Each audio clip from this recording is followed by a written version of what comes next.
Good evening or good afternoon, wishing my life away. Welcome to Suffolk, welcome to Portman Road, where Norwich City have been beaten 3-1 by Ipswich Town. They've lost an East Anglian derby for the first time since 2009, and I think already a lot of the heads and a lot of the thoughts are what comes next, what happens from here, because this was not good from a Norwich City perspective. And I think probably all of us arrived here today at Portman Road, those in that away end behind me, those of us up here, probably fearing what today could be and had a feeling about what today could be.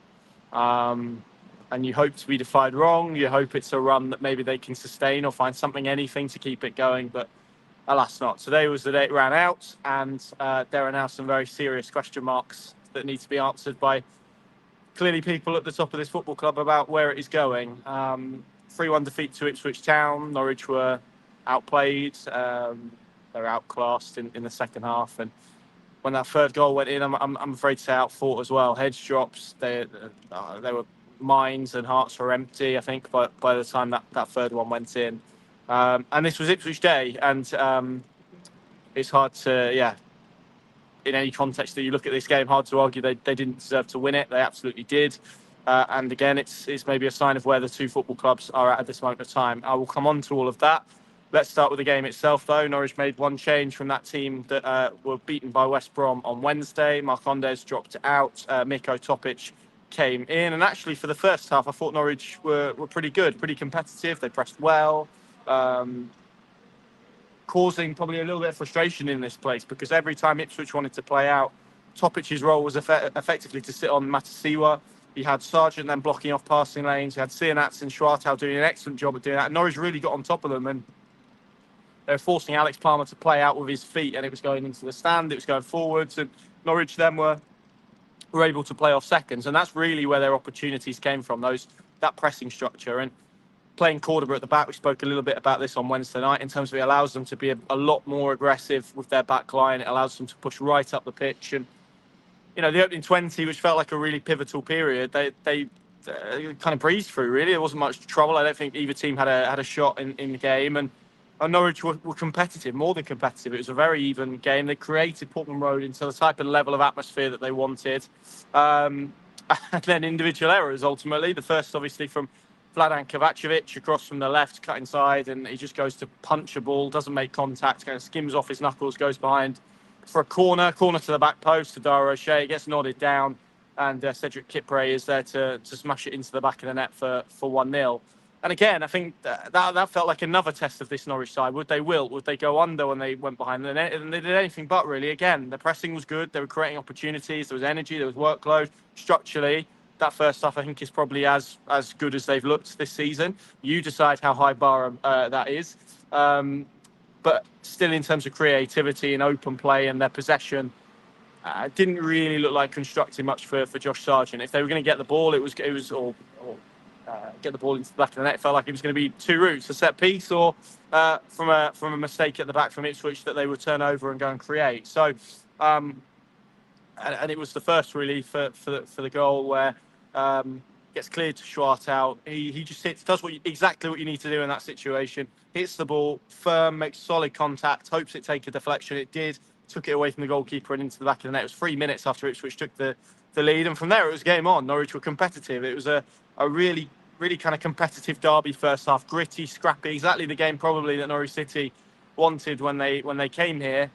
And then again, another individual error, which was Pella Matson, where just a miscontrol. Philogene gets it, turns, shoots. I have seen it back. A shot takes a deflection, just ever so slightly, and it takes the ball north. I think Kovacevic is in the wrong position completely, and I think when he watches that back and when he dissects it, I think he'll be really disappointed that he didn't make that save. Just kind of went straight through him. It was central. It was a good strike, good power, good pace on the ball, good swerve. But, we're not talking completely top corner, albeit, again, a very good strike to get the power and pace and accuracy he did on it. And the deflection, I think, just takes it away from Kovacevic, but he wasn't set. His body position wasn't right. And, both of those goals, I think he'll be disappointed with. And from there, really, from 2-1, I didn't really feel like Norwich offered anything in that second half, to be completely honest. They had one opportunity which Topic dragged wide after Schwartau kind of teed the ball back to him. And there was another opportunity towards the end when it was 3-1, and Jurasek sent Cianats away into the box, and he just slashed a shot wide. Ipswich killed the game off. Again, another individual mistake. Harry Darling goes wandering with the ball aimlessly into midfield. That gets overturned. Ball gets played to a certain Marcelino Nunez. Lovely threaded ball out to the left. I think there's, I'd like to see it back. It looked like there was some offside shouts in real time, but them's the breaks. Azon went through, put it off the post, and then it was put in by Jack Clark for 3-1. And from there, this Norwich team wilted. They look shattered, physically, emotionally, and yeah, that was the point. Really, it felt like this place believed that it was going to happen and it was going to be their day, and ultimately it ended up being so. So that was the defeat. I thought the final, yeah, as I said, from 2 or the second half, we can point about how structurally they looked better in the first half, and they did okay. They were competitive without really asking too many questions of Ipswich Town, barring the goal, which was a shot that kind of got deflected. The second half, I thought there were kind of levels between the teams. If I'm honest, it felt like Ipswich kind of could have pressed, could have pushed, and maybe opted not to. Got the goals, got the breaks, and the amount of times in the second half that Ipswich got behind or beyond Norwich speaks probably to that lack of structure that I think they had in the second half here. And it is that element and the way that this game finished that is going to irk those Norwich City fans. It was not a good away end at the end. The press box used to be at the back of the stand, so you couldn't used to see the away end when you came here. It's been revamped since the Premier League, and it looked angry, and understandably so, because of not just this performance, but the context of the start of the season, where Norwich have taken 8 points from 9 games, and if this run continues, both results and performances, it is hard not to say how this team looks bang in trouble at this moment in time. I mean, speaking to Chris Gorham after the game, and he summed it up perfectly, really. This was a team, I think, that finished 8 points clear of the relegation zone last season, and however you cut it, looked worse than the team that was here last season. Lost all creativity in midfield. Take Nunez out, and they've lost that. Callum Doyle, who recorded the most assists last season, hasn't come back. Borja Sainz, who was their top goal scorer, gone. And you look at what they've replaced it with. It's a lot of players in either year 1 or 2 of Championship football. And when you have that mix and you have so many players who collectively need to get up to speed so quickly and get up to the level so quickly, that, I'm afraid, is a recipe for disaster. There's not enough players in this squad. Jack Stacey, Harry Darling, and a few others that are the ones that maybe we would look for kind of carrying Norwich forwards. And beyond that, Kenny McLean, of course, and beyond that, you're kind of struggling. And this is where I think it's a really difficult debate, really, for Norwich, because clearly after the results that have been and 5 defeats from their opening 9 games, obviously the 5 defeats at Carrow Road, including that cup game against Southampton, fingers are going to be pointed at Liam Manning. And don't get me wrong, there are structural and coaching issues with this team. Absolutely no doubt about it. Anyone who's watched them over the opening 9 games of the season will be able to see all of those exposed in all of their glory. You can see them all over the pitch, albeit, as I said, first half there was a little bit more structure to what they were doing. But actually, you kind of look at what he's been left to work with here in terms of that midfield mix where, Mirko Topic, who wasn't signed as a number 10, is having to play as a number 10. You've got Oscar Stratow and Antti Cianats as your primary wide options. One of them Norwich spent £8.5 million on, and I think we're probably all still waiting to see the better of him. You've got a striker in Josh Sargent, and that's maybe an indication of where this team at this moment. I've seen some serious question marks about Josh Sargent's performances since the break, which, fine, but the lad's having 15 touches a game. 15 touches against West Brom. And it just isn't getting much supply, service, or opportunities. He could be the best striker in world football at the moment, and it would be very, very difficult for him to do anything with what he is getting at this moment in time. So there's no creativity to this side. I don't think they defend particularly well in the moments that matter. And there's just a lack of the profile of the squad isn't good. And I made the point to someone the other day, and I think this in May, and I'm not meaning it to highlight Jose Cordoba, who I actually felt probably was, not that anyone will want to hear it really, but of one of the better Norwich City players this afternoon, really.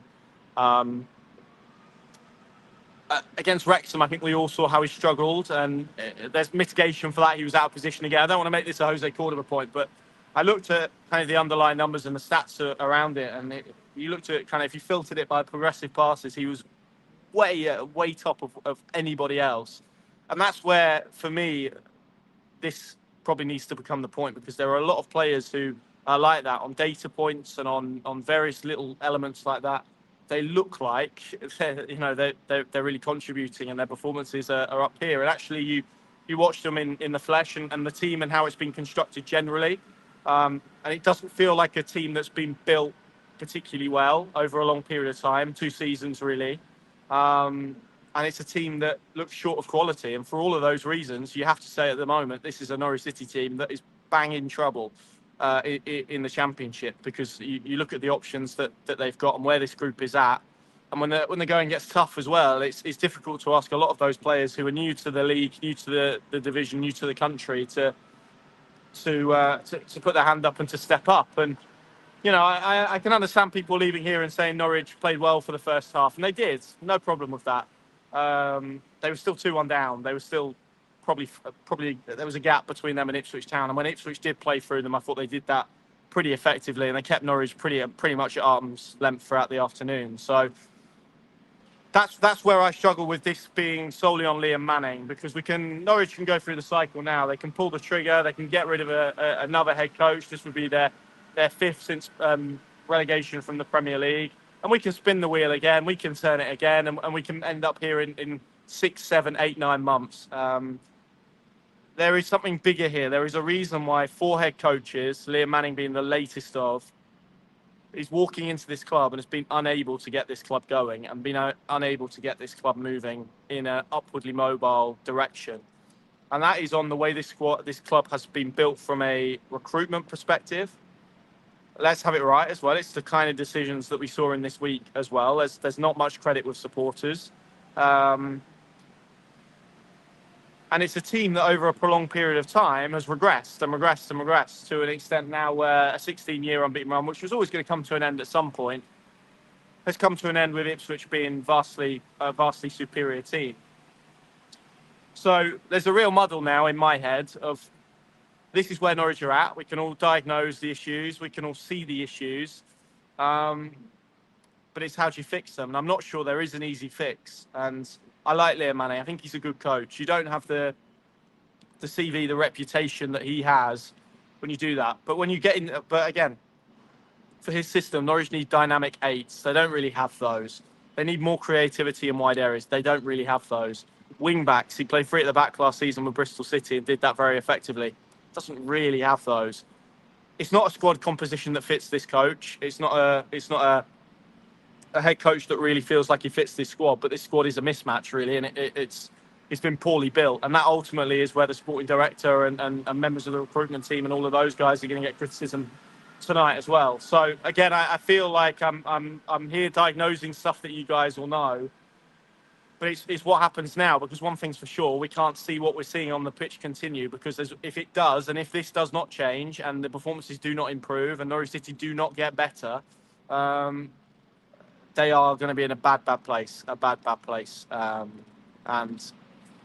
it's Bristol City next up the break. That's not going to be easy. They held Ipswich to a point. They've had a good start to the season. You've got the added narrative there in terms of Liam Manning and his old squad. There needs to be a lot of soul searching. There needs to be a lot of very honest conversations in terms of in that dressing room and up as well about where this football club is and the direction of travel that it's heading in. Because last year was all about building. I've said this before. Kind of what were they building to? Because there's not a lot on that pitch really to cling on to that feels like a cohesive, forward-thinking, ahead-of-the-curve strategy or a route to get them into the top 6. They feel closer to the bottom 6 at the moment. And their best creative midfielder came off the bench for their arch rivals today to help orchestrate a 3rd goal and to seal their first East Anglian derby win in 16 years. So something's got to give and something's got to change. It's just about how they go about doing that. I know what the fans think. I can see the comments. I can read all of that. I can feel the frustration. But this cannot continue in its current form, and this has to be a major wake-up call for everybody, really, in terms of where this football club is at, but more crucially, where it's going. It's not about a derby defeat. It's bigger than that. It's about this season, and it's a football team that over the opening 9 games of the campaign has performed Okay, there was a little bit there against West Brom. There was a little bit there first half today. We can pick out patches, but over a 90-minute game have not produced a coherent performance that is very identifiable in terms of the way that they play, in playing style, in approach, and players who, let's have it right, Norwich have spent a lot of money on. It doesn't look like a squad that's had a lot of money spent on it, and it's just not balanced. It's not. And that's where I feel for Liam Manning, because what has he got to work with, really? It's going to be an international break of soul searching, I think, and hopefully we come out the other side against Bristol City with something to show. Because at Carrow Road, if nothing has changed, and Norwich City get to Carrow Road, and it is God forbid they lose their 6th straight game there, then that fan base is going to have serious question marks about why this has probably been allowed to limp on beyond that. So look, there's big questions. I don't think sacking another head coach is the golden bullet solution. We know how it works in modern football. Head coaches carry the can for results. That's crystal clear. But I don't think it's as simple as getting rid of Liam Manning and getting somebody else in. I think the scale of change, the rate of change would have to be bigger than that, would have to be harder than that, would have to be more drastic than that, because this in its current state is a mess, really. Let's kind of call it what it is in terms of where Norwich City find themselves. And, it goes beyond 45 minutes today, 90 minutes today, 16 years of Derby record. Since relegation, this club has been floating around, it's been treading water, and actually now it feels like it's regressing at a rate of knots, and someone's got to get a grip of it and a hold of it, and that's frustrating. Look, there were some positives there. I thought Pelamatsa, I know he made the error for the second goal. People won't care, really, but I thought he was good. I thought Cordoba had a good game generally. But yeah, this is a low point for Norwich City, and the last time they lost to Derby was 2009. That was a season that ended in relegation to League One. I'm not suggesting that this is heading in a similar direction, but something needs to give and something needs to change, because this is a team that is banging trouble. Oh dear. Thank you very much for watching. We'll have plenty more content, analysis and reaction over the next however long, and international break, etc. From Suffolk and for Norwich City's Derby record, over and out.